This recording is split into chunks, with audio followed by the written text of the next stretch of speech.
Hello guys, আসসালামু আলাইকুম। তো আজকে আমার ফাইগরের কি আপডেট আপনাদেরকে জানাবো, আমার সাথে থাকুন। তো লেটস গো।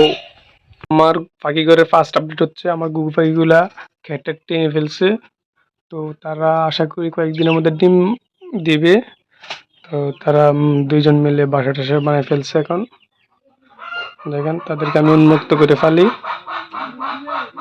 আমার পাখি ঘরের দ্বিতীয় আপডেট হচ্ছে আমার এই খরগোশটা হচ্ছে, এটা হচ্ছে আপনার ফিমেল, এটা বাচ্চা দিবে। তাই ওরে দেখলে বুঝে যাবে হচ্ছে প্রেগনেন্ট। তাই ওরা যাতে শয়তানি না করতে পারে তাই আমি মেলটারে খাঁচার ভিতরে বন্দি করে রাখছি। কারণ যদি ওরা শয়তানি করে এই টাইমে তাহলে বাচ্চা মরে যাওয়ার গ্যারান্টি তার সম্ভাবনা থাকে। তাই তাদের এই অবস্থা রাখছি। তো আমার তৃতীয় আপডেটের মধ্যে হচ্ছে আমার এই কবুতরগুলা, এগুলার কে প্রায় 6 মাস বয়স। 6 মাস না, 4 থেকে 5 মাস হবে।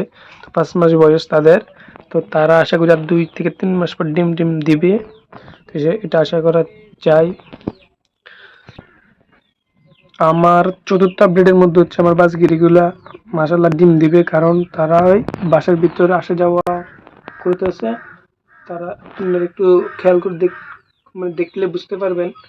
এখানে মেলটা বসে আছে, ফিমেলটা ওই বাসার ভিতরে যাইতেছে, আপ ডাউন করতেছে। ডিম পাড়ার সময় হয়েছে আশা করি। তো আমার ফাইগরের জন্য আপনারা দোয়াই করবেন, আপনাদের দোয়া কামনা করছি। আর যদি ভিডিওটা ভালো লাগে তাহলে ফলো দিয়ে সাবস্ক্রাইব করে পাশে থাকবেন। আর ভিডিওটা ভালো লাগলে কমেন্ট করে আমাকে একটু জানাবেন, যদি কোনো ভুল হয়ে থাকে তাহলে আমাকে একটু জানাবেন।